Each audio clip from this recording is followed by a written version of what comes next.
Muito bem, meus amigos quarentenados, olha, estamos aqui com mais de 40 dias de quarentena, gravando mais um episódio do Senta Que Lá Vem Spoiler via Zoom, novamente com convidados especiais e para falar de uma pauta que faz muito tempo que a gente quer falar por aqui e eis que surgiu a oportunidade, né?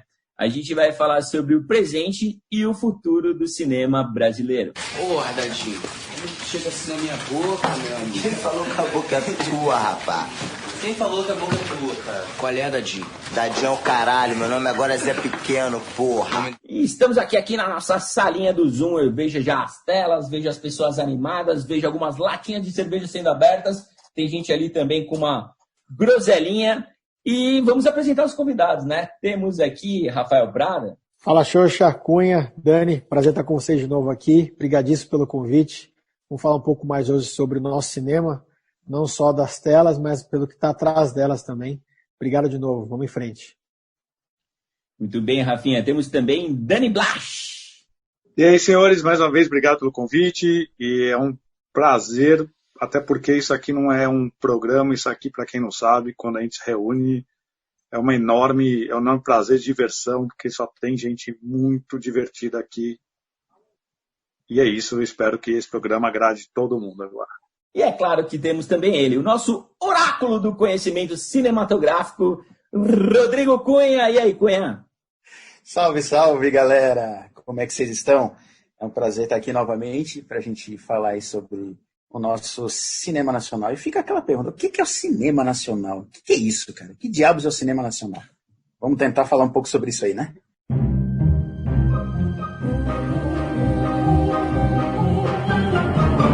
Senta, que lá vem spoiler.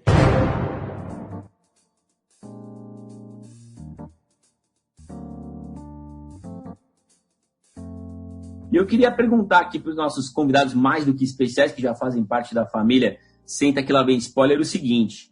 Rafa, o brasileiro conhece de fato o cinema nacional? Acho que o cinema nacional ele passou por tantos altos e baixos que a gente não conseguiu criar uma identidade. Né? Já são aí 120 anos de história do cinema nacional e a gente passa por épocas de grande investimento e grande abertura e passa por épocas de vacas magras e questões culturais e políticas, como a gente está passando agora, que acabam atrapalhando, né, um pouco o desenvolvimento da indústria nacional do cinema brasileiro. Então, com isso, por mais que nós tenhamos aí essas épocas de altos investimentos, essa gangorra, né, se sobe e desce, acaba dificultando muito a criação de uma identidade do brasileiro, né, do cinéfilo brasileiro, do que gosta do cinema brasileiro, para poder de fato dizer que conhece.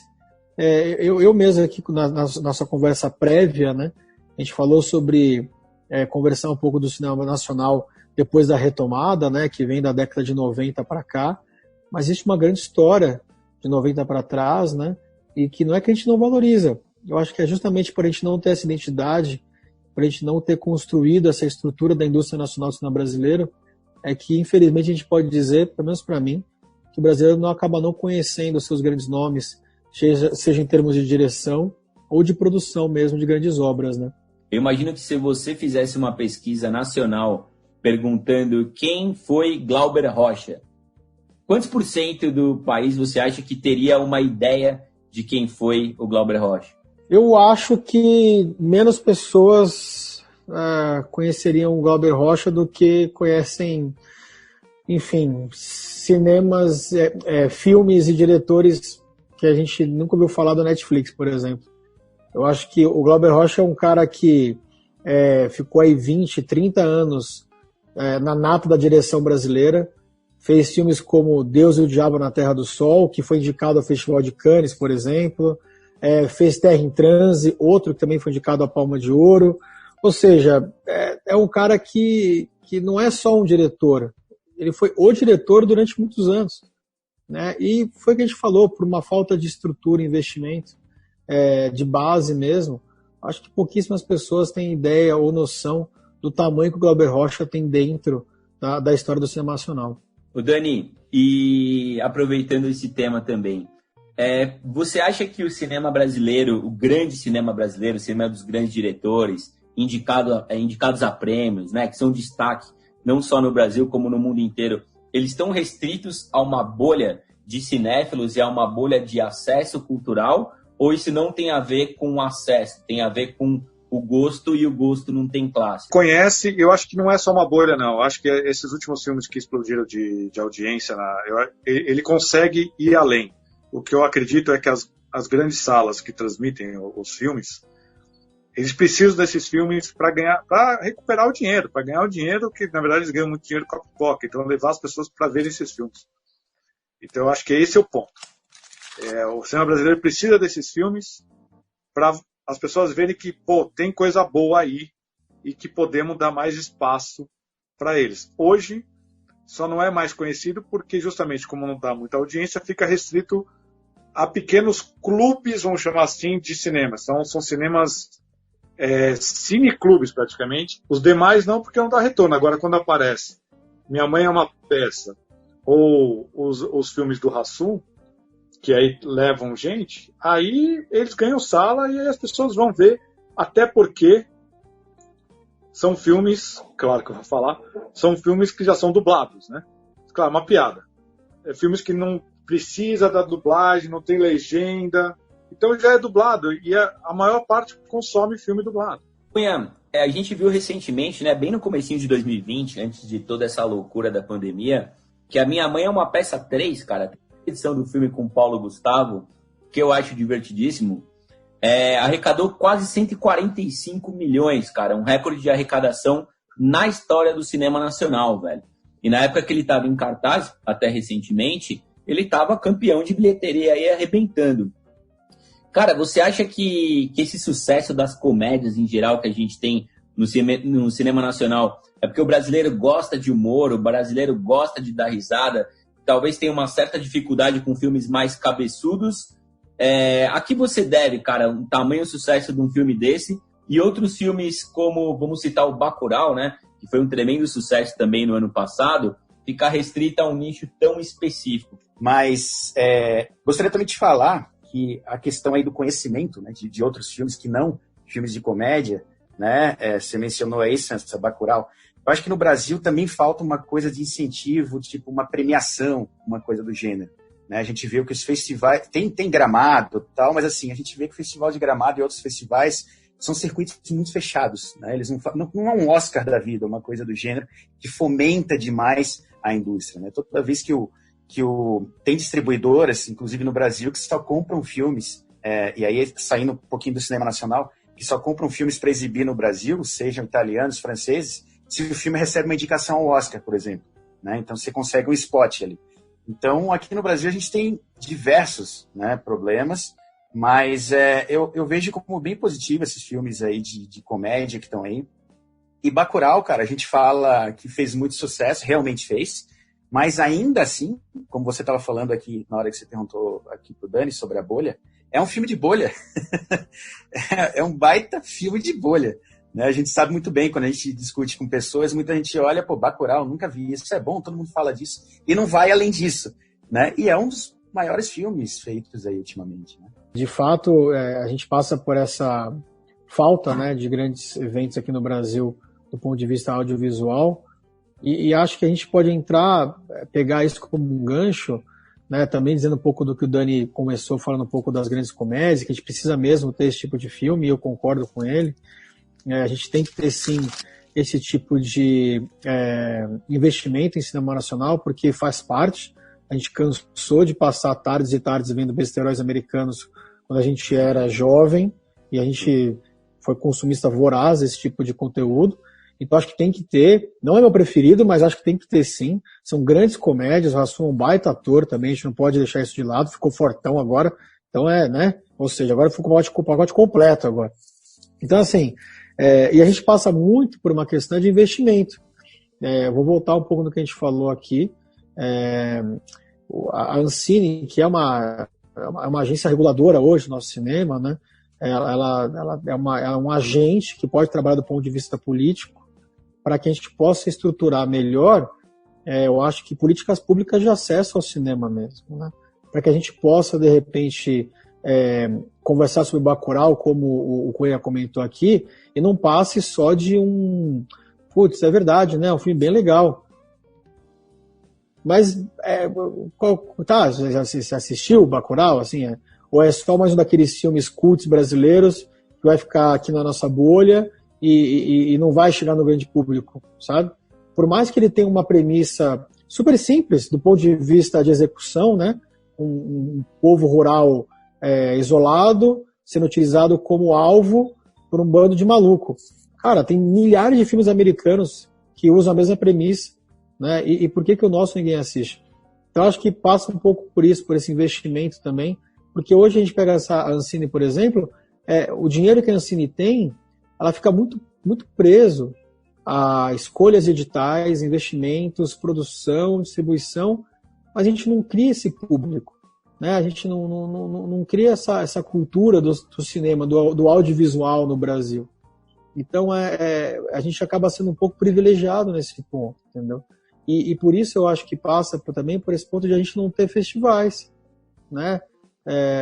A nossa indústria não é uma indústria consolidada quando a gente possa, eu acho, pelo menos, ter festivais grandes como o Oscar, né, Cunha? Me corrija se eu estiver falando uma coisa tão fora da ordem também. Então, gente, junto com tudo isso aí, eu acho que a gente tem no Brasil aí uns pilares aí que complicam bastante, que é muita gente que ainda classifica, né, o cinema brasileiro como um cinema de gênero, mas que não é nada favorável, que é o tripé ali, favela, bandidagem e putaria.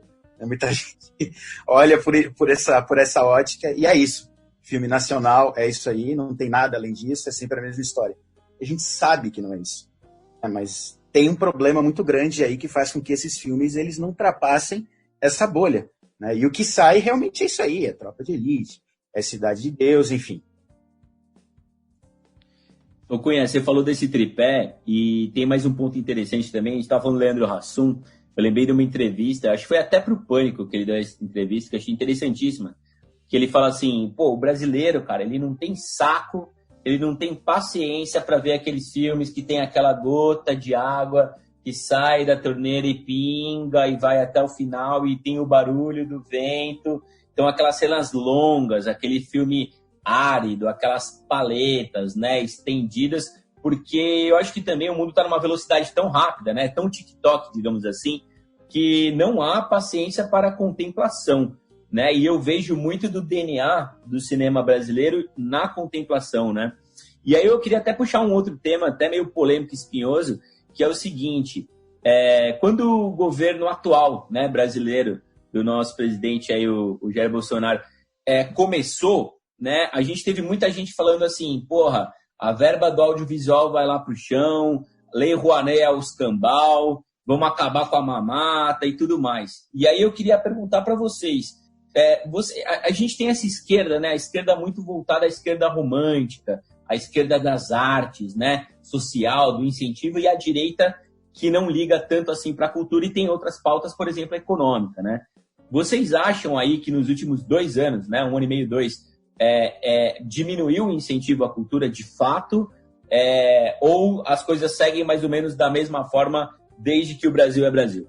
Ô Xoxa, eu acho que é um assunto mais que relevante, ainda mais se a gente considerar de 2016, 2015 para cá, a gente teve uma diminuição considerável no investimento da cultura brasileira, né? O que a gente viu ano passado, ano retrasado esse ano, ainda acaba sendo um pouco resultado dos investimentos dos governos anteriores. A gente vai pagar o preço ainda, né, Cunha? Cara, exatamente, a gente viu inclusive o Kleber Mendonça Filho, quando ele lançou Bacurau, ele nas entrevistas ele vinha falando, né? Então, gente, esse é um dos últimos dos grandes aí, né? Fazendo referência aí a esse corte aí na Ancine. E aí o Bolsonaro, ele anunciou ainda em 2019 um corte aí de 43% no orçamento de fundo audiovisual, aí para 2020 agora. Isso aí 415 milhões de reais. Então, com certeza vai ter impacto nesse ano e para os próximos aí, vindouros aí, nessa gestão. Então é bem possível que a gente veja muito mais coisa no Netflix. Esse tipo de coisa vai acabar escorrendo para streaming, né? Produções mais baratas, coisas do tipo, né? Que por um outro lado pode até beneficiar, se a gente olhar, sabe? A indústria brasileira também ela é muito conservadora, né? A gente sabe. E eu acho que essa abertura para o streaming, pode lançar um spot em novos produtores, aí, em novos diretores que estão aí, que a gente vai falar um pouquinho mais para frente, mas também pode ser benéfico. Mas, assim, de um modo geral, para o cinema nacional, não é nada mesmo. A gente viu que tem até uma cena que rodou muito no Twitter, foi quando o governo assumiu, o governo Bolsonaro, na Ancine, postaram várias fotos de empregados tirando pôster, né, de vários filmes lá, os corredores da Ancine. O site da Ancine, inclusive, ele não tem muitos pôsteres de filmes clássicos nacionais. Há quem diga que isso a gente está querendo ver coisa demais, mas para bom entendedor... Só queria colocar 2 pontos e acrescentar o que vocês estão falando. Quando há uma dificuldade para se fazer um projeto, para que ele consiga chegar numa secretaria de cultura ou qualquer uma coisa de cultura, e falta também, aí eu estou mordendo e assoprando, funcionário que consiga dar conta da demanda, porque é muita coisa que chega. Então não é só, eu entrego o meu, mas, por exemplo, se eu quiser fazer um projeto, eu não sei nem por onde, aí eu teria que ter normalmente alguma empresa que já tenha conexão na secretaria que consiga passar mais rápido, quase como um despachante. Só meu ponto de vista. E um outro, você consegue um incentivo fiscal, deixando claro que assim, você consegue, a lei te permite arrecadar 2 milhões, aí você, depois disso, você vai bater na porta das empresas e falar, olha, eu tenho esse projeto, você não quer patrocinar? Se você me der R$10, você vai abater do seu imposto de renda. Olha que bacana. Aí entra acho que a questão lá que a gente falou do começo, do preconceito. Aparece o Dani e o Prada lá, com um projeto muito bom, legal pra caraca, sensacional. Quem vai receber a gente? Agora, aparece com um projeto médio, um filme médio, que a gente sabe que é médio. Aí aparece um ator, atriz de nome, eu não vou precisar falar nenhum nome. Aí abre a porta, porque o cara fala, porra, vai ter o fulano. E seu projeto é muito melhor, o nosso projeto é muito melhor. Eu não estou falando que é nosso. Vamos falar do Sansão e do Cunha. Puta, projeto gênio. Mas quem é Sansão e Cunha na fila do pão? Agora aparece um ator global e fala, a empresa vai colocar o dinheiro aonde? Aí entra a parte do preconceito. Ou preconceito. Que a pessoa não analisa o projeto. Aí o Sansão e o Cunha, para não falar eu e você, eles vão continuar sendo naquela luta diária, porque o incentivo fiscal para eles é igual para um ator enorme da Globo.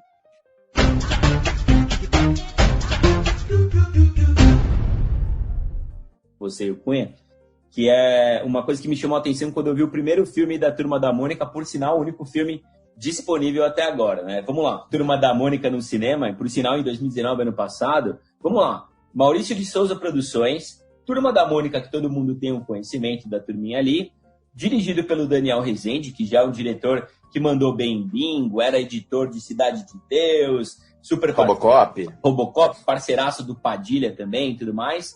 Enfim, tinha alguns atores conhecidos, né? O Paulinho Vilhena estava no filme, tinha algumas atrizes ali mais ou menos conhecidas. Então é um filme que você pensa assim, cara, esse filme já está vendido, né? Então quando eu fui assistir esse filme, vi, cara, que tinha 4, 5 produtoras coproduzindo o filme para ele poder acontecer. Cara, inúmeros patrocinadores, dá para entender a facilidade de captação, mas patrocinadores nem sempre tão conhecidos assim, sabe? Eu pensei, caralho, velho, até um filme da Turma da Mônica, que praticamente todo mundo conhece, precisa de uma força-tarefa gigantesca para acontecer, né? E às vezes a gente vai ver alguns filmes estrangeiros, não tô nem falando de filme Disney, filme Marvel e tal, simplesmente o filme começa, sobe o letreiro e as coisas acontecem, né? Eu até queria saber do Rafa, que conhece um pouquinho mais do que eu nessa parte. Cara, será que existe leis de incentivo diferente em cada país? O que acontece para ser tão difícil assim tirar do papel os filmes nacionais? Eu acho que a grande diferença lá fora, e eu vou dar um exemplo aqui, porque acho que é mais próximo, que eu tenho amigos que se formaram nesse país, que é na França. A gente tem aulas de audiovisual, né, que já tem desde a 4ª, 5ª série, por exemplo. Né? Você tem presente na escola o contato com a arte. Não estou falando com a arte de pintar, não, estou falando com o audiovisual em si mesmo, entendeu? Isso tudo gera uma relação onde você passa a ter uma geração de novos consumidores que podem acabar até dando vazão para esse monte de pequenos e médios projetos que a gente não conhece, porque foi o que o Dani falou. Quem sou eu, Dani, na fila do pão? Agora, se a gente tivesse uma geração de consumidores acostumadas ao audiovisual e não só os grandes blockbusters, a gente poderia ter uma produção como é a produção espanhola e francesa, né? Que, de novo, é muito parecido com o Brasil. Tem milhares de parceiros numa produção de filme. Você tem diversas fontes de renda para que, se uma fechar, você possa acabar tapando buraco com outra, né? A França tem muito investimento estatal. A Espanha tem muito investimento estatal. O Brasil tem muito investimento estatal. A nossa parceria com a Globo é muito parecida com a TV5 da França. Ou seja, a gente poderia sim ter esse tipo de investimento para que a gente pudesse criar consumidores para tipo de projeto que o Dani falou agora.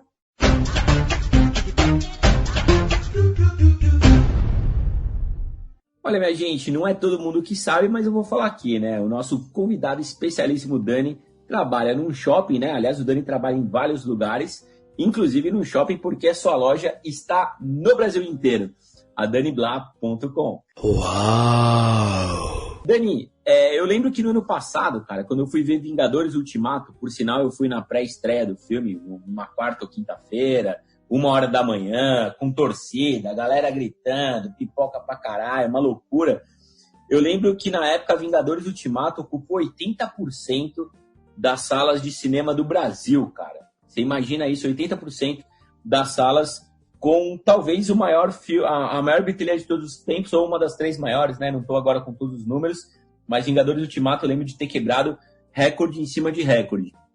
Dani, como é que o cinema nacional, pobrezinho dele, que a gente tem falado aqui, pode fazer quando a gente tem, ao mesmo tempo, em um ano, lançamentos de live actions da Disney, lançamentos Marvel, lançamentos DC, lançamentos daqueles filmes de aventura com The Rock, né? Entre outras coisas. Como é que o cinema brasileiro sobrevive quando esse cinema de massa chega com tanta força e as salas de cinema e seus donos acabam, cara, pelo bem ou pelo mal, abrindo as pernas e dando espaço para esse tipo de produção? Eu vou fazer uma comparação, parecer pobre, mas eu vou fazer com futebol. A gente já sabe, eles já sabem quando o filme vai ser lançado. Sabe quando vão ser lançado qualquer filme da Disney, que dia que vai chegar, que ele vai ser um blockbuster, porque ele vai ter um investimento de mídia, vai levar jornalista para Los Angeles, vai ter mídia para tudo que é lado, você vai acabar sendo obrigado a ver aquele filme. Você sabe qual vai ser o período. Não é surpresa, não é assim, pá, amanhã começa Vingadores, o quê? Hã? Oi? Não, você sabe, ele sabe quando vai ser. O cinema brasileiro, ele tem que ser inteligente e já olhar para esse calendário e entrar quando não tem esses filmes. Por que eu falei do futebol? O Campeonato Português, os principais jogos são aos sábados, não é domingo. Porque domingo tem Campeonato Espanhol, tem lá o Real Madrid e Barcelona, que são os times da moda do momento. O Porto joga no sábado, o Benfica joga no sábado. Ou na segunda, não joga, não vai disputar contra eles. Mas eles já sabem qual é o calendário. Então não adianta brigar contra isso. Por que a Série B acontece de terça-feira? Porque ninguém vai ver se for na quarta, porque tem a Série A. É a mesma lógica.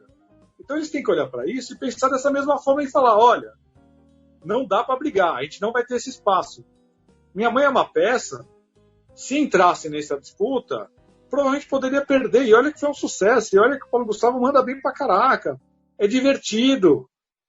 Só que talvez ele perdesse.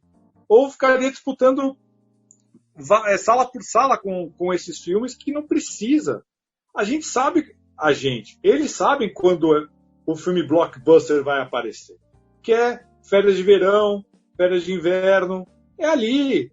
Agora, no meio disso, eu te pergunto, tudo bem, agora a gente está com Covid, mas que grande filme estava previsto para ser agora e não está rolando? Mulher Maravilha ia ser no final do mês, se não me engano. Só Um Lugar Silencioso 2. A grande perda foi Mulan. A grande perda dessa... Todo mundo me mate também lá na... Cara, não, tudo bem então, mas tem espaço, só tem que ser inteligente. Tá, agora vai ser difícil, como o Prada lembrou, que o investimento na cultura vai chegar, essa aqui vai ser difícil, ok, vamos trabalhar no mundo regular, que tenhamos investimento e tal. Mas, pô, coloca o filme na data certa. Não vai querer brigar. Você vai querer colocar o jogo do Palmeiras contra o Barcelona, que tinha Messi, Luís Soares e Neymar? Sabe, você fala, pô, é Palmeiras e quem? É Palmeiras e Novo Horizontino. Ah, não, cara. Para. Molecada só quer saber disso. Ô Dani, mas quanto bonequinho da Mulan você deixou de vender porque o filme não estreou, teve a estreia adiada aí só pro segundo semestre, cara? E aí? Aí entra no ponto que no site danibla.com você vai encontrar. Então, estou vendendo. O boneco, por sinal, dela é muito fofo, é muito lindo. Os caras estão melhorando cada vez mais. Portanto, acesse, pelo menos para fuçar e xeretar, que ele realmente é lindo. Bem na pegada aí do que o Dani está falando, é complicado porque realmente quando não tem esse ajuste, né, de janelas aí de exibição, acaba rolando aquela super semana, né, que no Brasil é evitada a todo custo, né? Inclusive é uma norma aí de organização do cinema no Brasil para evitar isso, porque lá fora, né, especialmente na Europa, é muito comum a super semana, especialmente ali em períodos de Oscar, de premiações, né, acontece muito. Mas se a gente for ver aqui o brasileiro médio, ou mesmo até cinéfilos aí, a galera não vai mais do que uma vez no cinema por semana, vai, né? Então, questão de tempo, né, de trabalho, de uma série de coisas, porque é caro também, é um entretenimento bem caro, né? Então, se você não remaneja essa janela, é muito difícil mesmo, né? E assim como o Dani está falando, né, esses filmes que chegam, que vêm de fora, eles são prioridade, né, em todo o calendário. E aí fica as migalhas para o cinema nacional olhar, putz, temos uma janelinha aqui, outra aqui, a gente vai ter que colocar ali. E no cenário que a gente está hoje, que é pior ainda, que esses filmes foram catapultados lá para frente, alguns até para ano que vem, então tá tudo meio turvo, né? Então, soma essa questão Covid aí, de janela de lançamento que complicou tudo, a essa redução aí de Ancine, né, de investimento em cultura, a gente tem um problemaço no cinema brasileiro. É que a gente também não pode esquecer que, cara, enquanto no Brasil a gente deve ter, acho que em torno de 4.500 salas no Brasil, se não me engano, sendo que só São Paulo tem 1/3 dessas salas, eu acho, né? Ou seja, a gente acaba ficando ainda mais consolidado no sudeste do Brasil, né? Cara, os Estados Unidos, se não me engano, tem 40 mil salas de cinema, né? Então, assim, ou seja, joga ainda mais contra a gente isso, né? Enfim, é um cenário difícil mesmo, e acho que a gente vai acabar perdendo essa guerra aí, essas batalhas, na verdade, nos próximos meses / anos, infelizmente. Exatamente, Rafa. Inclusive, né, só voltando ali quando eu tinha comentado da Super Semana, na França e na Itália, se eu não me engano, quando essa Super Semana ela acontece, ela não é por acaso, ela é planejada, na semana seguinte já há uma compensação para 2 filmes nacionais já surgirem na semana que vem, né? Tem essa compensação. Existe uma lei que protege isso, né? Então você garante a indústria nacional ali funcionando.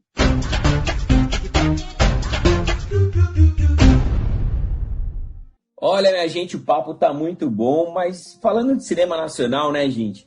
A gente não pode esquecer que lá em 1998 a gente teve Central do Brasil, né? Em 2002 a gente teve Cidade de Deus, e foram filmes que transformaram completamente a história do cinema nacional, né, gente? Então revolucionaram, deram uma estética diferente. Inclusive Cidade de Deus está nos top 100 cinemas da revista Time como um dos melhores de todos os tempos. Então eu acho que o mundo começou a ter olhos diferentes para o cinema nacional. E eu pensei, pô, gente, tem tanto diretor bom aí pra gente falar, dezenas e dezenas de diretores altamente capazes fazendo filmes incríveis, que eu fiz uma lista aqui com 100 nomes de diretores. Peraí. 100, cara? Vamos fazer um top 10 aqui? Eu acho que... O que vocês acham aí, galera? Dani saiu do top 10. Continuar, hein? Vamos pro top 10? Vamos aí. Vamos condensar essa lista aí, Mas peraí, top 10 diretores ou top 10 filmes nacionais? Filmes. Filmes. E a gente fala dos diretores aí junto. E a gente faz uma salada boa aqui. O que vocês acham? Vamos aí? Acho que concordo, Cunha. Bora pro top 10 nacional de filmes. Com Cunha. Vamos começar aqui o top 10 filmes nacionais. Eu conheci um sujeito em Cabaceiras que se encontrou com Jesus Cristo. Aonde ficou? No céu. Diz que lá a Romaria é 1000 vezes maior que a de Juazeiro. Esse camarada me contou que viu Jesus Cristo sentado num trono com um monte de anjinho em redor, igualzinho na pintura. Ele me falou que o paraíso fica lá pelos lados da Bahia, por isso que o Cristo é escurinho. E contou como, rapaz? Se ele já tinha morrido? Não sei. Só sei que foi assim.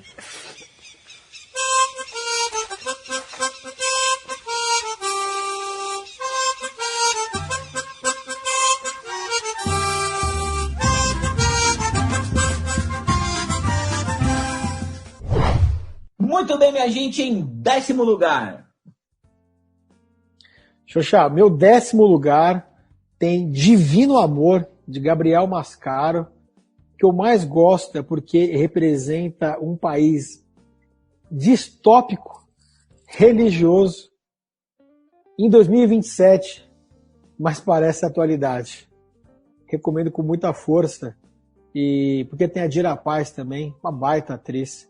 Galera, meu 10º lugar aqui, todo mundo sabe, né? Ou pelo menos vai ficar sabendo a partir de agora que eu sou um cara do rock. Então não podia estar fora dessa lista aqui. O Cazuza, O Tempo Não Para, lá de 2004. Um filme que, quando eu assisti na época, cara, eu não tinha assistido nenhuma biografia ainda no cinema brasileiro. E me chocou bastante, né? O tom dramático do filme, do Walter Carvalho, que é baseado aí no livro da Lucinha Araújo, né? E que deixou para sempre o Daniel Oliveira como Cazuza. Para mim, esse é o 10º lugar. Cara, para mim, eu vou fazer uma homenagem à minha infância. O Saltimbanco com os Trapalhões. Porque isso me remete a uma época muito, muito legal. Sabendo que foi um dos estouros de audiência, sabendo também que na época ou a gente via isso, ou via as pornochanchadas. A gente sabe do histórico da militar da época. Como eu não ia poder ver pornochanchada porque eu era criança, Saltimbancos Trapalhões no meu coração. Olha, minha gente, em 10º lugar, um filme que eu não vi na lista de ninguém aqui, que é O Lobo Atrás da Porta. Olha, O Lobo Atrás da Porta, um suspense, cara, magistralmente conduzido pelo diretor Fernando Coimbra. O Fernando Coimbra, que também dirigiu vários episódios aí da série Narcos, né? E, cara, Leandra Leal, Milen Cortaz, que é um dos meus atores favoritos do cinema nacional, não é muito reconhecido por muita gente, mas é um tremendo de um ator, né? Mais gente conhece o Milen ali por Tropa de Elite. E, cara, é um suspense, sabe aquele suspense tenso? Que a gente fala, porra, filme sul-coreano que tem esse suspense, eu queria que o Brasil fizesse um assim, pois o Brasil já fez, e ele chama O Lobo Atrás da Porta. E o meu 9º lugar é Tropa de Elite, Osso Duro de Rua. Pega um, pega geral, também vai pegar você. E pegou uma galera lá em 2007, cara. Foi foda, porque foi pirataria pra tudo que é lado. Esse filme encamelou. José Padilha aí, causou demais. Wagner Moura, eterno Capitão Nascimento. Esse filme marcou pra caramba. Foi responsável aí por grandes jargões que a gente tem aí. E, cara, foi um grande momento de vitória do cinema nacional. Então, tá aí. O 9º lugar aí com Tropa de Elite. Cara, eu coloco em 9º lugar Boleiros, mais uma vez levando para os anos 90, agora para os anos 90. Na época eu era jornalista esportivo, o filme trouxe o futebol ainda com uma visão muito romântica, quando os jogadores não tinham muros, assessores de imprensa. O contato era pessoal e direto, que aumentava a responsabilidade de todas as partes, tanto do jogador quanto do jornalista para contar as histórias.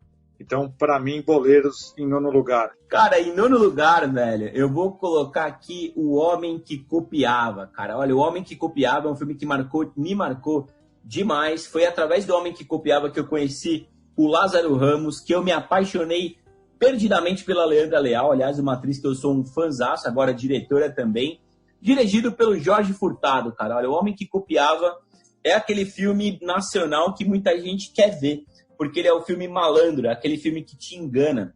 A gente falou do cinema argentino aqui, né? 9 Rainhas, né? Aquele filme que pega você e você não percebe que você foi feito de trouxa.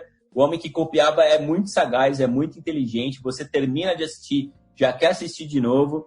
É por essas e outras que no meu 9º lugar, O Homem que Copiava tá aqui. Xoxá, eu vou com um dos meus diretores preferidos, que é o Kleber Mendonça. Som ao Redor.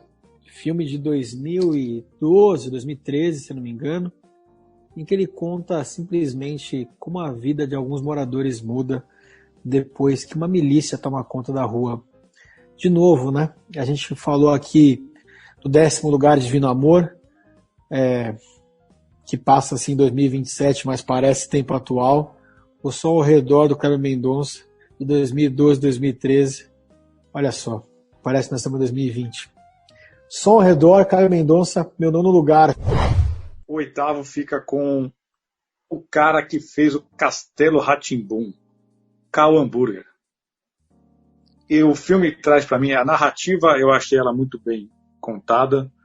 Fala de uma época, de novo, uma época militar, de uma maneira mais direta e até sutil, mas muito, muito bonita, se é que pode ser bonita aquela época. E traz outro ponto da minha infância, que é o futebol de botão, ou simplesmente o botão. Então, para mim, o oitavo lugar fica com o Karl Hamburger. Ah, rapaz, meu oitavo lugar é muito fácil, cara. É um filme que não poderia deixar de estar em qualquer top 10 de filmes nacionais, porque eu tô falando do Cheiro do Ralo, cara. Olha, o Cheiro do Ralo, ele começa com um livro escrito pelo Lourenço Mutarelli. Esse livro é adaptado para o cinema pelo Marçal Aquino. É dirigido pelo Heitor Dália e protagonizado pelo Selton Mello, meu parceiro. Tem como um filme desse dar errado, velho. O Cheiro do Ralo, cara, é uma comédia, ao mesmo tempo é um drama, tem um pouquinho de suspense e tem aquele pilarzinho da putaria que o Cunha mencionou mais cedo aqui nesse podcast. É um filmaço, é divertidíssimo e é totalmente imperdível. É por isso que ele tá aqui no meu oitavo lugar. Xoxa, por meu oitavo lugar eu vou trazer aqui um dos diretores mais antigos e que fez muito sucesso também já e continua fazendo, que é o Karim. Você falou do Lázaro Ramos, né? O Karim praticamente lançou o Lázaro, o Madame Satã, e ele veio aí, né? O último dele, que é Vida Invisível, que conta a vida das irmãs Eurídice e Guida, e é um filme muito tocante, e o quanto é difícil, cara, quanto é difícil você conseguir seguir a sua vida sem ter a certeza de alguma coisa tão importante quanto aquele membro da família tá vivo ou não? E tudo que se desenrola nele. Para mim é um filme sensível, diferente, retrata uma família portuguesa tradicional no Rio de Janeiro. Cara, simplesmente lindo, chorei, recomendo. Oitavo lugar, Vida Invisível. No meu oitavo lugar, a gente fica de novo com Kleber Mendonça Filho, que tá nessa rodada aqui também de oitavo lugar, né? Eu fui da nona. O filme Aquários, de 2016, baita filme aí com a Sônia Braga, que muita gente aguardou aí, mega ansioso. Foi vencedor, eu acho que de Cannes, inclusive, foi ultra premiado. E, cara, basicamente ali a gente tem a Sônia Braga, né, com uma jornalista aposentada, defendendo seu apartamento ali com unhas e dentes, né, onde ela viveu a vida toda, e por conta de um assédio de uma construtora, né, que ficava o tempo inteiro em cima dela. Ela é a última ali da resistência no prédio. É um baita de um filme. Para mim, não é o melhor do Kleber Mendonça Filho. A gente vai ver aí na sequência da lista, mas é um grande filme dele. Olha, cara, já que a gente tá fazendo uma call aqui, de uma certa forma, eu vou de call, né, velho? Karl Hamburger, e o ano que meus pais saíram de férias, já supracitado por você, mas já está aqui no meu sétimo lugar, um pouquinho mais alto. Cara, não tem como não se emocionar com o ano que meus pais saíram de férias, que título longo. Mas, cara, é um filme tocante, é um filme bem fotografado, né, cara? Cinematografia, super bem feito. É aquele filme que você olha e fala assim, caralho, isso é Hollywood, velho. Isso é filme para prêmio internacional. O roteiro disso é maravilhoso, isso é emocionante pra cacete. Isso é um puta filme. Brasileiro não faz isso. Faz isso sim, cara. E é sempre legal lembrar que o ano que meus pais saíram de férias, a gente tem Paulo Outram ainda, né, ali presente, saudoso Paulo Outram, a Simone Spoadori, cara, que é uma atriz que vai bem demais no cinema nacional, e o Caio Blá, né, além do menino, o Michel Joelsas, que arrebenta, eu nunca tinha ouvido falar, acho que é o primeiro papel da vida dele, que ele rouba a cena em todos os momentos, cativa a gente e leva a gente nessa jornada inteira com ele. O ano que meus pais saíram de férias é um primor, e é por isso, né, que ele tá aqui no meu sétimo lugar. Xoxa, meu sétimo lugar vai para Carandiru, de Hector Babenco, que é um filme baseado no livro Estação Carandiru, né, do Drauzio Varela, que está muito agora em voga também por causa da pandemia. Conta com um elenco ali que depois ficou muito estrelado, né? Caio Blá, Lázaro Ramos, Wagner Moura, inclusive o falecido Sabotagem fez parte também do filme. Para molecada que nunca viu esse filme ou não conhece o Carandiru, hoje é um presídio que está desativado na zona norte de São Paulo. Eu lembro de ter feito uma prova de Enem do lado do Carandiru, o impacto que foi isso, antes mesmo de conhecer de fato a história. E para quem não sabe, Carandiru foi palco do maior massacre policial já ocorrido dentro de uma penitenciária em 1992. É um filme muito impactante, muito realista, baseado numa história linda do Drauzio, que fazia um belo trabalho de prevenção à AIDS dentro do complexo. Recomendo com muita força, é muito difícil de ver e aceitar que aquilo aconteceu de verdade. E no meu 7º lugar aqui, a gente tem A Vida Invisível, de 2019, que infelizmente ficou fora da lista do Oscar. E esse é um baita filme aí do Karim, e ele tá dentro daquela categoria que o Sansão falou aqui, de filme contemplação, né, que o brasileiro não tem muita paciência e tal, então ele tem muita contemplação, esse filme. Ele tem muito som do Rio de Janeiro, do vento soprando, você quase sente a maresia do Rio de Janeiro. Então, essa cinematografia, o cuidado com que tudo isso foi muito bem feito, isso me conquistou, cara, eu gostei demais. Tirando o Gregório do Vivier, que tá totalmente Gregório nesse filme, e não tá um ator, o personagem ali que ele deveria estar, né, totalmente deslocado, filmaço, e, adorei, gostei demais. Finalizando o ranking de 7º lugar, eu fico com o Alto da Compadecida. Ariano Suassuna com um texto e Guel Arraes na direção, é difícil dar coisa ruim. Mas assim, resumindo, e vocês vão falar mais que eu sei lá na frente, a química do Nastergalli com Selton é espetacular. Os efeitos tecnológicos, os efeitos do filme, eles são baixos, mas o que faz o filme ficar melhor, que combina com a história. Para deixar claro que é uma ficção, mas que aquilo ali não é para ser um efeito Hollywood. E ainda, para finalizar o comentário, aparece, como uma das poucas vezes, um Jesus negro, que o próprio Chicó tira sarro disso. Isso, para mim, foi uma das coisas bem marcantes e bem que faz o filme ser top 10 tranquilamente. 6º lugar, para mim, vai para Bacurau. Eu acho que, dentro das produções brasileiras dos últimos anos, é algo que traz uma realidade que machuca e que, como é visto o povoado brasileiro do interior, especialmente no Norte e Nordeste, e de novo, né? Acho que para mim o formato e o desenho que o Kleber monta e traz o Nordeste para a telona, cara, eu sou fã, não tenho muito o que falar não. Bacurau para mim 6º melhor filme brasileiro. 6º lugar vai para A Que Horas Ela Volta, de 2015, grande filme da Ana Muylaert. Cara, esse filme aqui com a Regina Casé, cara, me pegou, eu gostei demais dele. Essa coisa toda de luta de classes, né, como a gente viu aí recentemente em Parasita, né, então quem for ver o filme hoje vai fazer essa ligação, né, não tem como, tem muita coisa ali de viverem embaixo do mesmo teto. E tem inclusive, né, a filha da empregada ali, que é a Regina Casé, ela não gosta da postura da mãe, né? Sempre submissa e se colocando como pior, né? Então ela sempre coloca, né? Eu não sou melhor do que os donos da casa aqui, né? Mas eu não sou pior. Né? Aí você vê um ponto ali de virada. O 6º para mim fica com O Palhaço. Selton Mello mostra sua cara na direção e mostra bem a sua personalidade. Como para quem assistiu Sessão de Terapia, que é uma série, ali você já vê a cara dele. A narrativa é linda, o filme é uma poesia e ele faz uma baita homenagem ao Paulo José. Selton Mello ainda dá uma chance boa especial para o Ferrugem. Ferrugem é um personagem dos anos 80, para quem não sabe. E ainda como não se apaixonar por aquela pequena Guilhermina. Caso ninguém lembre, sabe quem é Guilhermina? Larissa Manoela. Cara, no merecidíssimo 6º lugar, cara, eu coloquei o Coringa brasileiro, tá? O pessoal ficou, caralho, Coringa, que puta filme, Joaquim Fênix. Mas o Coringa brasileiro atende pelo nome de Bingo, minha gente. Olha, Bingo é um filmaço dirigido pelo Daniel Rezende, roteirizado pelo Luiz Bolognese, e é o filme que me convenceu de que o Vladimir Brista não é só o ator baiano número 3, né? Atrás do Wagner Moura, atrás do Lázaro Ramos.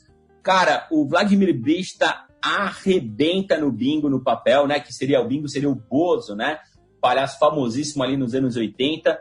Um cara controverso, velho. Um cara problemático. Um cara que já tem um filho pequeno, mas não sabe qual que é a diferença entre o palhaço e a função de pai, né? A função da vida real que ele tem. Então ele vai galgando, cara. A gente revisita os anos 80, vê a Gretchen, vê vários personagens importantes da televisão brasileira. Eu falei da Gretchen aqui, não sei porquê. Mas o Bingo é um tremendo de um personagem. A ambientação muito bem feita, a fotografia magistral.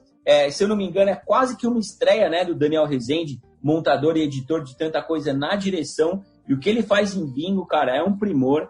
E é por isso que o Bingo aparece aqui, na minha 6ª posição. 5º lugar, apesar de você, José Padilha. Tropa de Elite, querido. Baita filme, baita quebra de momento que a gente precisou no cinema nacional. Tropa de Elite propõe, faz, entrega. Seguindo aqui um pouco o mote do Wagner Moura no filme, é um baita de uma produção brasileira. Eu acho que eu não consigo falar hoje cinema nacional sem citar a Tropa de Elite.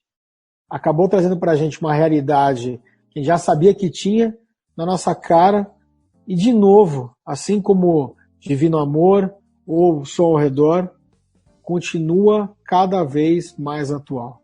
Meu 5º lugar vai para o que foi o Coringa brasileiro aí para o Sansão na 6ª posição. Só que esse Coringa aqui, para mim, na minha lista, ele mereceu a 5ª posição. Cara, realmente, da mesma forma, lá atrás, né, que o Cazuza me impressionou, por estar falando ali de um personagem, esse filme também me impressionou muito, porque aqui no Brasil a gente não faz muito isso, né? Filme de apresentador. A gente não olha muito para a nossa mídia, né, e revende ela, né? A gente não filma muito ela. E é legal colocar que esse filme aqui também, para quem não viveu os anos 80, ele mostra muito bem a putaria que era a TV nos anos 80 para programa infantil. Os bastidores eram um vale-tudo surreal, que seria, não é possível que isso acontecia. E aí eu tava lá, sentado na frente da TV, comendo meu lanchinho, quando minha mãe trazendo, enquanto isso nos bastidores, aquela zoeira fenomenal. Além de tudo, muito dramático, mas um filme muito divertido. Grande filme, parabéns aí para o nosso querido Daniel Rezende. Eu vou seguir o Prada, o voto dele, Tropa de Elite. Só vou complementar o que ele falou. É uma história do Brasil atual. Milicianos, olha só essa palavra que se tornou... Ali apareceu estourando para o Brasil inteiro. Hoje falamos bastante sobre isso. A narrativa é sensacional. E ainda tem uma trilha sonora e frases que se tornaram ícones, que a gente fala e vai continuar falando pro resto da vida. E o Wagner Moura é o filme e o herói que a gente gostaria de ter. Mas nunca teremos. O que eu acho muito bom, porque toda nação que precisa de um herói, a gente já sabe o restante da frase, isso não é bom. Para 5º lugar, vai para Carandiru, cara. Já mencionado aqui, aliás, muitíssimo bem mencionado. Velho, não tem como você passar imune ou despercebido ou batido por Carandiru, velho. É um filme marcante, é um filme impressionante, é um filme, como diria o Vila, acachapante, e que é legal a gente lembrar que em Carandiru, cara, um filme de presídio, né, tô fazendo aspas aqui, não sei porquê, mas um filme que conta a história do massacre de Carandiru, a gente tem, cara, olha só, Milton Gonçalves, Ailton Graça, Maria Luísa Mendonça, Rodrigo Santoro como Lady Di, cara, um papel marcante, ele tá espetacular, Gero Camilo, Lázaro Ramos, Caio Blá, Wagner Moura, Floriano Peixoto, galera, é um elenco fantástico. Parece que eu tô falando de uma novela inteira, não. É um filme só, uma projeção de aproximadamente 2 horas, que vai marcar todo mundo que assistiu e que serve também como memória, né? Então, um fato real, uma história que aconteceu, escrita também pelo médico Drauzio Varela, olha lá ele aí de novo, e que tá aqui em 5º lugar da minha lista. Cara, meu 4º lugar chegou naquele cara novamente, Clebinho Mendonça Filho, cara. Não teve jeito. Acabou lá no Som ao Redor, de 2012. É engraçado o nome desse filme, o Som ao Redor, porque é um filme que trabalha muito bem o silêncio também. Então, por isso que a gente percebe o som ao redor das coisas. Então, isso é muito legal. Tem várias cenas ali, closes em jogadas de futebol, gente passeando na rua. Então, é um filme muito de um bairro. Né? Eu não vou falar muito dele aqui porque, a experiência de você assistir esse filme sem saber nada dele é o que vai fazer, provavelmente, quem não assistiu, gostar demais dele. E é o que os americanos gostam muito de chamar de um filme thrilling. É um baita de um suspense. E tem um dos melhores trailers do cinema brasileiro. É um trailer de 2 minutos e 15 que quando você assiste, assim, eu preciso assistir isso agora. O trailer vende demais o que é o filme, sem estragar e sem entregar nada da história. Então, para mim, é um dos melhores filmes aí do Kleber Mendonça Filho. Ele tá no Netflix, aí para quem ainda não assistiu e ficar curioso aí, vale muito a pena assistir. Ele não é um filme muito acessível, vamos colocar assim, né? É um filme mais cult, mas que, meu, é essencial, é um baita orgulho para o nosso cinema nacional aí. Cara, o quarto eu vou na do Sansão, que ele já falou bastante sobre o Carandiru. Eu vou fazer só um complemento sobre o Carandiru. Primeiro que não é um filme que fica fazendo uma ode aos prisioneiros antes que alguém fique falando, fica lá defendendo o prisioneiro. Muito pelo contrário, ele conta histórias. O livro é muito melhor que o filme, óbvio, como a 98%, mas ele é espetacular, eu acho ele muito bom. O Hector Babenco segura muito bem esse filme. E só um nome que o Sansão falou lá atrás e não falou desse, que participa desse filme, Milen Cortaz, que tá lá, relaxa, ele é um puta ator. Ali ele me arrepiou, quando ele sai na chuva, depois que ele mata e aí vai se converter. Ele saindo na chuva, aquela cena pra mim é espetacular. E hoje eu sou vizinho do Carandiru, que virou um parque. Então o Carandiru está aqui no meu quarto lugar. Quarto lugar, minha gente, vai para um filme que também não lembro de ter visto na lista de outras pessoas, mas é o filme mais poético, na minha opinião, que o Brasil já fez, chamado Abril Despedaçado, minha gente. Olha, foi em Abril Despedaçado que eu vi o Rodrigo Santoro como não só um cara bonitão, modelo, surfista, mas um puta de um ator. Cara, olha, Abril Despedaçado é um filme de 2001, dirigido pelo Valtinho Salles e roteirizado pelo Karim Ainuz, cara. Quando o Karim ainda era só roteirista, estava dando seus primeiros passos nas direções ali com Madame Satã e o Céu de Sueli. Ele fazia também alguns roteiros, fez de Abril Despedaçado e, cara, tem a mão do Karim Ainuz ali, tem a mão do Walter Salles e tem um elenco de primeiríssima, gente. Olha, José Drummond, o Rodrigo Santoro que eu falei, Luiz Carlos Vasconcelos, o saudoso Caio Junqueira, né, gente? E até o Wagner Moura estão ali. E é legal a gente lembrar que, cara, Abril Despedaçado é um filme baseado no romance do escritor albanês Ismail Cararé, cara, o Prilly e Tier. Então, a gente está falando aqui de uma vingança familiar, né? Aquela coisa de uma família inimiga da outra. A gente tem isso desde Romeu e Julieta com Shakespeare lá atrás. E essa vingança, ela é muito interessante no filme, porque ela é simbolizada com uma roupa ensanguentada pendurada no varal, né? Quando é que ela vai secar? Quando esse sangue seca, que vai passar para a próxima etapa da vingança, para a próxima etapa da vingança, para a próxima etapa. Então, Abril Despedaçado é um filme de vingança, é um filme de rivalidade familiar, mas ao mesmo tempo é uma poesia das mais belas que eu já vi, e é por isso que ele está aqui no meu quarto lugar. Xoxá, o meu quarto lugar, o Cunha já citou aqui, mas acho que vale a pena falar de novo. O Que Horas Ela Volta, da Ana, cara, é um filme que, eu não sei para vocês ou para o pessoal que está ouvindo a gente, mas é um filme que, infelizmente, faz a gente se enxergar dentro da sociedade, dentro do nosso contexto que a gente vive atualmente também. Eu, pessoalmente, acabei me identificando por N motivos e me emocionando durante esse filme. A Regina Casé, ela faz o papel da doméstica e ela consegue ser muito engraçada sem cair no estereótipo de ser aquele engraçado nordestino que é sempre retratado em muitos filmes brasileiros, né? A relação dela com a patroa, que é quase uma malévola, né? Quase uma madraça da Disney, de malvada, daquele jeito que exagerado que foi retratada.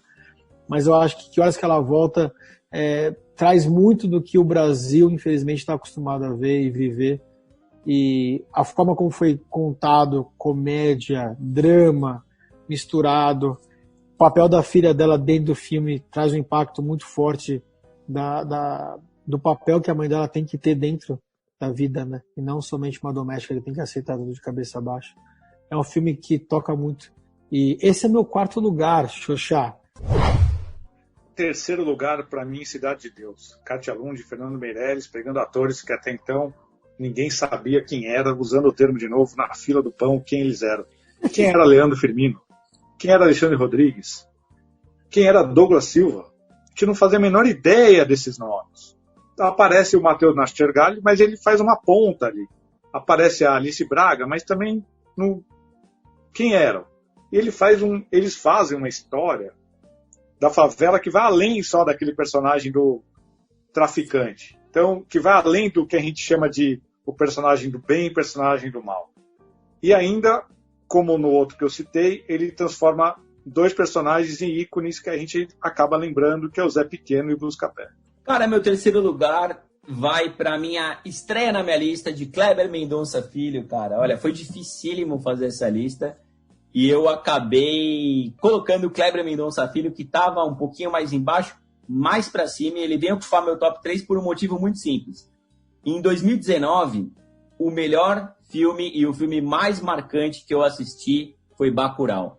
E eu não lembro, na minha história recente, do filme mais marcante nacional que eu assisti tenha sido um filme nacional. Né? A gente teve filmes incríveis, talvez Cidade de Deus lá em 2002, mas Bacurau, cara, foi um filme que eu saí evangelizando. Cara, você já viu Bacurau? Você precisa ver Bacurau. Cara, Bacurau é incrível. Eu tenho uma placa que, inclusive, não tá aqui, mas tá escrito assim, ó, que eu dei pro Cunha, inclusive, de presente, tá escrito Bacurau, se for, vá na paz. Cara, Bacurau é um filme sensacional, maravilhoso, muitíssimo bem feito. Ele é um filme dentro do filme, dentro do filme, dentro do filme. Você pode ficar com a ficção científica, você pode ficar com o drama, você pode ficar com um pequeno romance que acontece ali dentro, momentos de comédia, nonsense. Cara, é um filme completo, repleto de referências a outros diretores e outros momentos do cinema. É a hora que o Kleber Mendonça Filho fala com todo mundo, entrega um presente no momento político que o país estava precisando de algo assim, né? O país e o Nordeste também, né, cara? Repleto de simbologias. Inclusive, tem um episódio aqui no Senta Que Lá Vem Spoiler, que é um dos nossos campeões de audiência, onde eu e o Rodrigo Cunha falamos de Bacurau, minha gente. Xaxá, o meu terceiro lugar vai para um dos grandes filmes brasileiros da retomada, década de 90, Central do Brasil, de Walter Salles. Eu tenho certeza que entrou aqui no top 3 de mais algumas pessoas, então eu vou tentar, não vou falar muito da história, muito do filme, mas vou falar um pouco do Vinícius de Oliveira, que dividiu a tela com a Fernanda Montenegro, e que a gente, enfim, meio que perdeu ele um pouco desde então, nos últimos 22 anos. Mas para você, Xuxa, que gostou, ele participou de Abril Despedaçado também, participou de Boi Neon, né, que também tem um certo destaque há uns 4, 5 anos mais ou menos, e que despontou como um ator que podia ter sido muito mais do que ele acabou se tornando. Mas está do Brasil, mais do que o Vinícius Oliveira e a Fernanda Montenegro, eu acho que foi uma grande bandeira da retomada do cinema nacional e só comprovou que com investimentos nós podemos fazer grandes filmes. O meu terceiro lugar realmente é o mesmo terceiro lugar do Renato Sansão. Eu realmente ganhei a placa dele aí de Bacurau, tá aqui estampando aqui a minha sala. E, cara, a gente também tem uma camiseta desse filme. Então, cara, a gente gosta muito desse filme. E, cara, pra mim, cara, Bacurau, aqui, né? Mais um filme aí do Kleber Mendonça Filho. E aqui uma parceria com Juliano Dornelles, que é um cara que escreveu esse filme com ele. E é um filme que levou aí uns 10 anos para ser feito. Era um projeto de gaveta que os dois tinham, enfim. Eu gosto particularmente desse filme, tá? Acrescentando aí tudo que o Sansão já falou, porque ele é cinema nacional olhando muito para nossa cultura, mas é um filme que, ao mesmo tempo, dialoga muito com elementos do cinema global, especialmente o cinema americano, né? Então é muito legal a gente ver isso acontecer, né? É um filme muito característico, nordestino, de resistência, mas ele não se fecha só na nossa realidade, ele dialoga muito lá fora. Tem elementos ali de Tarantino, cara, e tem uma piada ali, um easter egg muito legal de John Carpenter, por exemplo, que inclusive está na trilha do filme, que é a música que sobe lá nos créditos finais, e tem um bar lá no bairro onde se passa o filme, que chama João Carpinteiro, alguma coisa, tem uma referência, uma placa fazendo esse trocadilho aí com John Carpenter. E, cara, o filme passou Sônia Braga, e também tem o Udo Kier aqui, que é um ator alemão, né, que, é um baita ator, muito legal. E é um filme que tem vários momentos ali também, que ele é falado em inglês, né, então também tem muito essa integração, ele é legendado em alguns momentos, Cara, é um filme que me chocou muito e eu lembro que quando eu saí da sessão eu falei pro Sansão e ele também estava lá no mesmo pensamento. Cara, tem muito Tarantino aqui também, tem muita referência, né? Tem muita coisa pop nesse filme. Muita gente que acha que ele é somente um filme de resistência e evita assistir Bacurau por isso. Se ele é um filme petista, um filme comunista, cara, quebra isso, porque tem tanta coisa em Bacurau, tanta coisa que você está perdendo ali, porque, vá assistir, é muito bom. Olha, cara, segundo e primeiro e segundo foi difícil determinar a ordem ali, mas meu segundo lugar vai para o Alto da Compadecida, cara. Olha, o Alto da Compadecida, que eu tenho uma memória, cara, desse filme muito curiosa, porque eu passei um ano novo na praia, velho, no ano de 2001, já fazia um ano que o Alto da Compadecida tinha sido lançado e a Globo tava reprisando esse filme, né? Então eu estava assistindo na Globo, tal, na vibe de Ano Novo e tudo mais.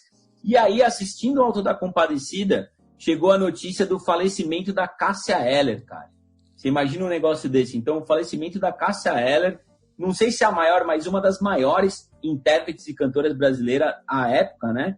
E talvez de todos os tempos, faleceu enquanto eu assistia o Alto da Compadecida. E eu só não fiquei mais triste com a morte da Cássia Eller, porque eu continuei, né? Voltou a programação depois do plantão e a gente continuou, pelo menos por uma hora e meia, distraído ali, cara, com João Grilo e Chicó, né, velho? João Grilo e Chicó, para quem adora aí as grandes duplas dos cinemas, das séries e tal, o que o Matheus Nastergalli e o Selton Mello fazem juntos, cara, é uma química incrível, é daqueles que você chora de rir, tem várias referências legais. É um filme que mistura vários estilos também, mas é na comédia que ele se encontra mais. E eu virei fã, cara. Foi ali que eu virei um fã de carteirinha, tanto do Selton Mello quanto do Matheus Nastergalli, no melhor filme de comédia, na minha opinião, que o Brasil já produziu. Então, por isso que no segundo lugar está o Alto da Compadecida. O meu segundo lugar vai para Cidade de Deus, Fernando Meirelles, já citado aqui também pelo Dani. Eu acho que também segue um pouco ali a esteira da retomada do cinema nacional.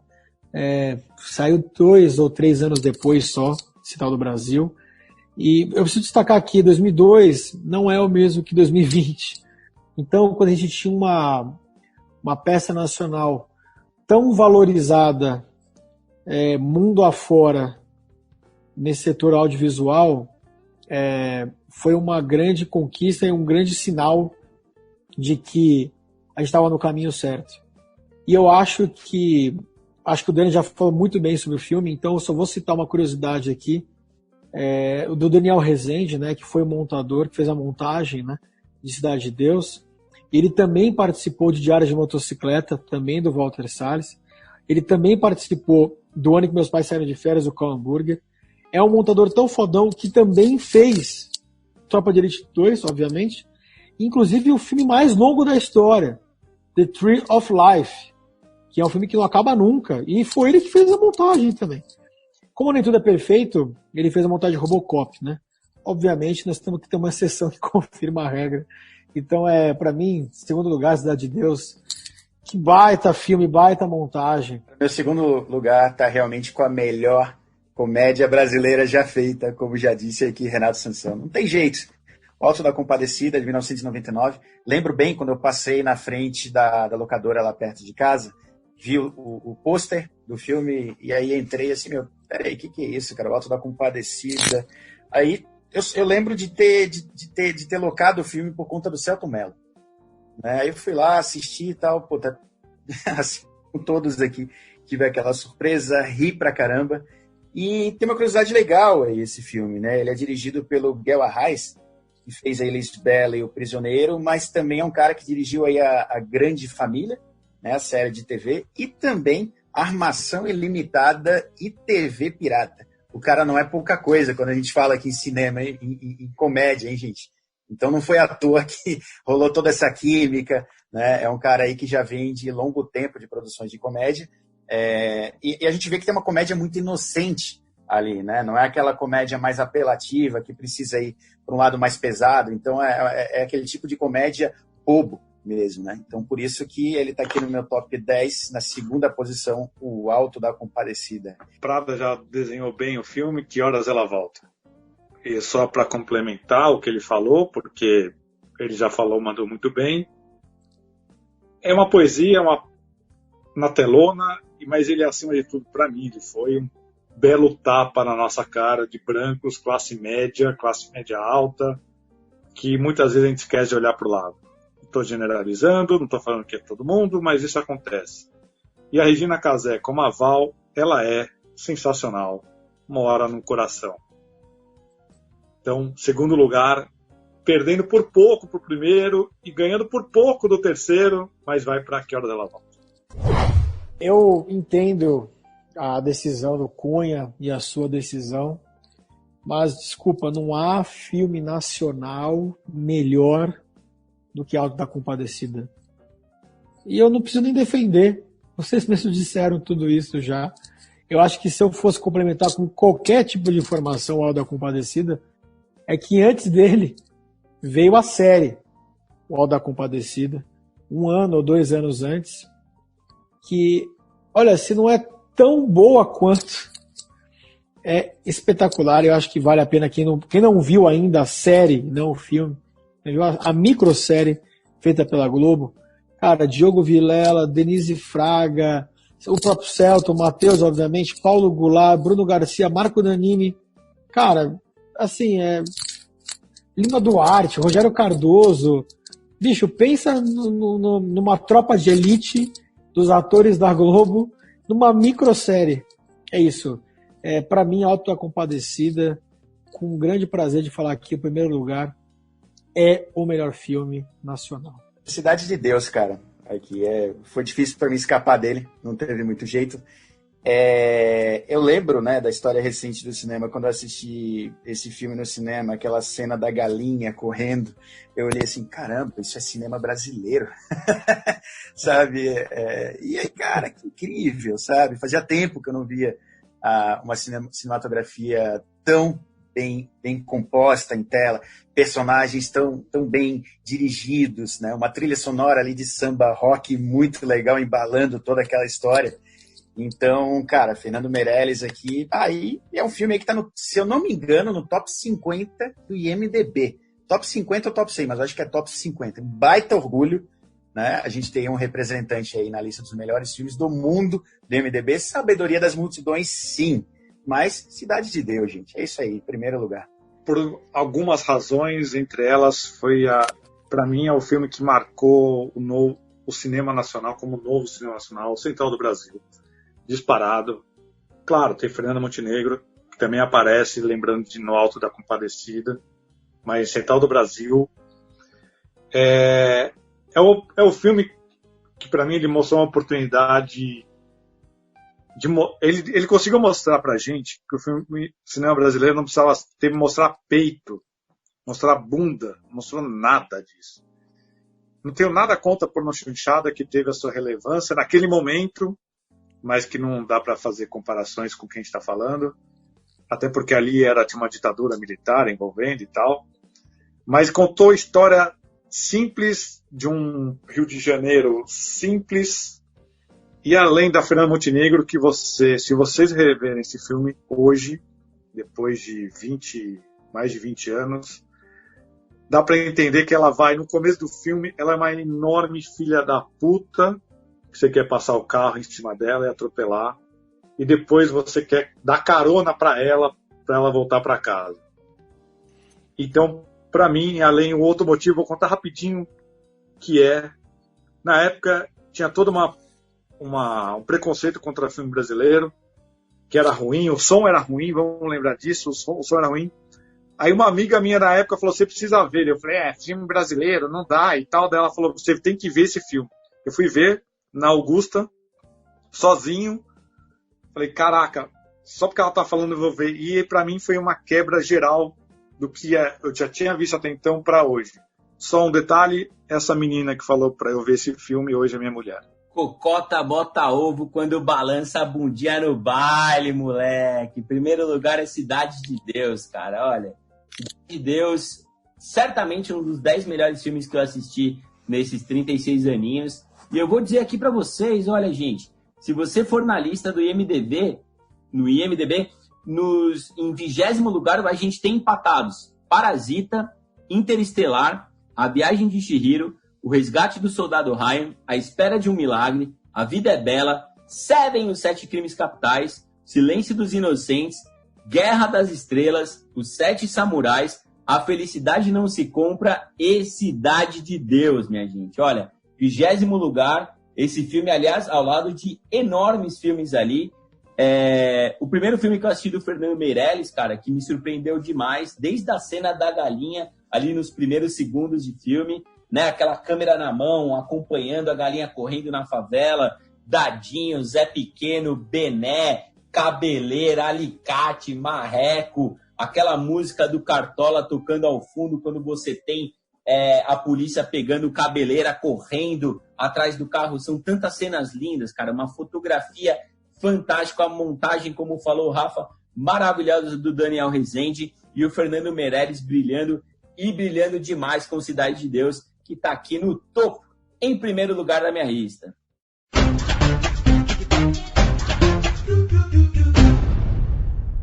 Muito bem, minha gente. Olha, e na soma geral, na sabedoria das multidões, na decisão final do Senta Que Lá Vem Spoiler, a gente teve em 10º lugar o Bingo, né? Mencionado por alguns aqui. Em 9º lugar, O Som ao Redor, né? Kleber Mendonça Filho. Em 8º lugar, O Ano que Meus Pais Saíram de Férias. Olha lá, muito bem, em 8º lugar. Em 7º lugar, Bacurau. Olha, na minha lista ficou mais em cima, mas aparece aqui em 7º lugar, outro do Kleber Mendonça Filho. Em 6º lugar, Carandiru, minha gente. Apareceu aqui em 6º. Em 5º lugar, abrindo o top 5, Tropa de Elite, O Suduru de Rue. 5º lugar para o filme que consagra Wagner Moura e também José Padilha. Em 4º lugar, Que Horas Ela Volta. Olha, Regina Casé, demais, arrebentando num filmaço. E o top 3, né? Central do Brasil em 3º lugar. O Alto da Compadecida em 2º lugar. E o campeão, por pouco, mas em 1º lugar, Cidade de Deus, mencionado por todos aqui. Aliás, não teria como não mencionar Cidade de Deus nessa lista, né, gente? Exato, cara. Esse top 10 aí, puta, cara, dá muito orgulho, né, do que a gente tem aí. E, cara, para fechamento aí, eu acho que eu fico com muita esperança no streaming, né? Assim como a gente começou a conversa aqui nesse podcast, nesse momento bastante conturbado aí para o cinema nacional, que a gente consiga ter muitas produções interessantes, que signifique uma retomada e que, não ano que vem, né, mas daqui a algum tempo a gente consiga retomar e fazer novamente um episódio aqui, tendo um top 10, e a gente tenha mais 10 filmes aqui incríveis sendo lançados nos próximos anos aí, né, que consigam ser tão históricos e tão representativos como esses são. E também fica aquela dica, né, dá aquela navegadinha lá na Amazon, no Netflix, tem muita coisa nacional legal lá, gente, sabe, sessão ali de filmes nacionais, muitos dos que a gente falou aqui estão lá, né, vale buscar pelo nome de alguns diretores também, vai atrás porque vocês não vão se arrepender, né, vale muito a pena. Muitos dos filmes que a gente falou aqui, eles não chegaram ao grande público, infelizmente, mas eu espero, né, que se por um acaso quem está ouvindo aqui não conhece algum deles, vai atrás porque, vai ser surpreendido, vai querer assistir de novo e recomendar. Isso é o que é importante, recomendar para muita gente, né? Passem para frente que o cinema nacional está precisando muito da nossa assessoria. Espero que quem esteja ouvindo a gente bata na parede e fale como é que vocês deixaram alguns filmes de fora, seus caras malucos. A gente é maluco e sim, deixamos alguns de fora porque o nome é Top 10. Então a gente poderia citar só outros que a gente quis colocar e não colocou. Então, por favor, podem nos xingar, xinguem, discordem da gente e falem, mas façam a lista. Vocês vão ver como é legal e ver que tem muito filme brasileiro que entra no ranking de top 20, que a gente não tem noção. Às vezes a gente fala, não dá para fazer uma lista de 10. Dá.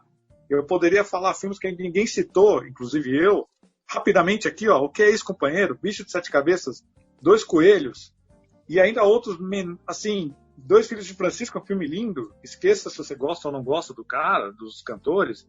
O Homem do Futuro é divertido. E O Casamento de Romeu e Julieta, que é uma das comédias mais fofinhas, bonitinhas que você pode ver. Mas tudo isso para dizer, discordem da gente. A gente é um bando de louco, um bando de gente que esqueceu de muita coisa aqui, que não esqueceu, mas a gente fez escolhas. Façam as suas escolhas, discutam isso, vocês vão ver como é divertido na quarentena fazer isso. Toda razão, top 10 não é fácil, top 20 não é fácil, dá para montar um top 50. Eu queria acrescentar alguns nomes aqui que o Dani falou, Madame Satã, Eles Não Usam Black Tie, Dona Flor e Seus Dois Maridos, e eu queria fazer uma menção muito honrosa aqui pro Menino e o Mundo, do Ale Abreu, que concorreu ao Oscar, não foi só na shortlist, concorreu ao Oscar, mas no finalzão, acabou não levando, mas, cara, o cinema nacional é poderoso, nós temos muita gente boa nesse Brasil.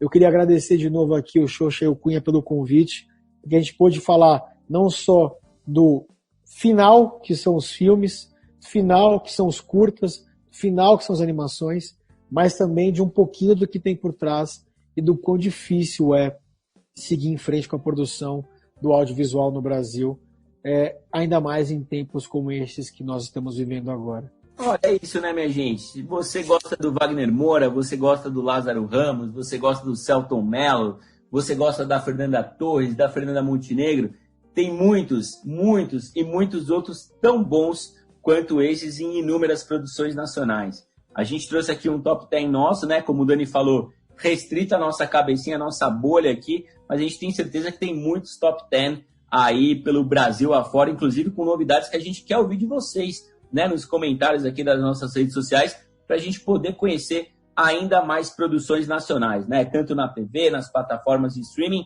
e nos cinemas que precisam, gente, ter mais incentivo e reservar ali uma salinha, reservar preços especiais, como muitos já praticam, para incentivar o consumo do cinema nacional, que é muito bom. Vai melhorar? Vai melhorar pra caramba, mas precisa ser incentivado, né? Pelo governo, pelas salas de cinema e por nós, né, brasileiros, que precisamos incentivar nossa cultura, não só nossa cultura sertaneja, na música, na literatura, mas como também nas telinhas e telonas. Então, é isso, galera. Até o próximo episódio. Tchau, tchau. O artista nunca perde importância numa sociedade. Não existe uma sociedade, real sociedade, sem artistas. A cultura da arte, das artes, é fundamental. Sem cultura das artes não tem país, não tem assinatura de país. Não. É só uma fronteira idiota e solta no espaço. É a sensibilização através das artes que a gente começa a ver o outro. Não é somente a religião que a gente procura o outro, não. Isso é uma cultura de comunicação. Nós estamos vivendo uma hora muito baratinada. Não temos perfil mais. Estamos jogados fora. Então, deveremos encontrar, sim, uma outra linguagem. Não vamos morrer, não. Ah, não acredito, não. Haverá uma outra maneira da gente se fazer conhecer e se fazer, assim, se irmanar através dessa arte cinematográfica. Acho que se eu ainda tiver raciocínio, forças, estarei em ação. E eu tenho a ambição de dizer aqui uma ação positiva. É uma ambição minha.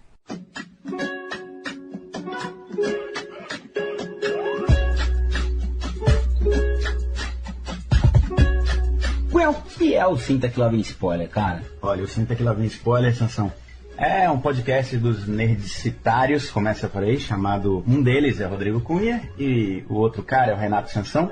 São dois caras que falam desde que se conhecem de cinema. Então a gente adora falar sobre isso, gente. Cinema, séries, né? Indústria do entretenimento, nerdices, né, em geral. Nerdices em geral, mas sempre atreladas ali à tela, à telona. Telona, telinha também. Telinha também. E é legal falar também, né, Cunha, que estamos nas redes sociais, né? Estamos no Facebook, estamos no Instagram e estamos no... Só isso, né? São as duas redes sociais. Para por aí, né? A gente não consegue administrar tudo. A gente usa muito a nossa sigla, que é o SQLDS. Então, se você digitar tanto no Facebook quanto no Instagram na busca SQLDS de Senta Que Lá Vem Spoiler, você nos encontrará e poderá dar sugestões para próximos episódios e, né, comentários, falar se você está gostando ou não está gostando e, quem sabe, fazer parte da Caverna do Spoiler e participar com a gente? Cara, a gente está em todas as plataformas, mas aí chegou lá no Google, senta que lá vem spoiler. O Google vai falar para você onde a gente está, e não é pouco lugar, hein? Spotify, Deezer, tá lá no Google Podcasts, o iTunes também, que é o Apple Podcasts. E Tunin, é verdade. Senta que lá vem spoiler, jamais seria possível se não fosse a colaboração do nosso querido amigo editor, o ninja editor português, Norberto Notari, o incentivo incondicional da nossa roteirista, motorista e diretora artística Babi Gotardo. Então esperamos vê-lo aqui. Aliás, ter você aqui com a gente, ouvindo não só esse, como outros episódios na plataforma que quiser, no horário que quiser, no volume que quiser. E não se esqueça, né, Cunha? Coloquem os seus fones, aumentem o volume e... Senta que lá vem spoiler! A, B, on the B.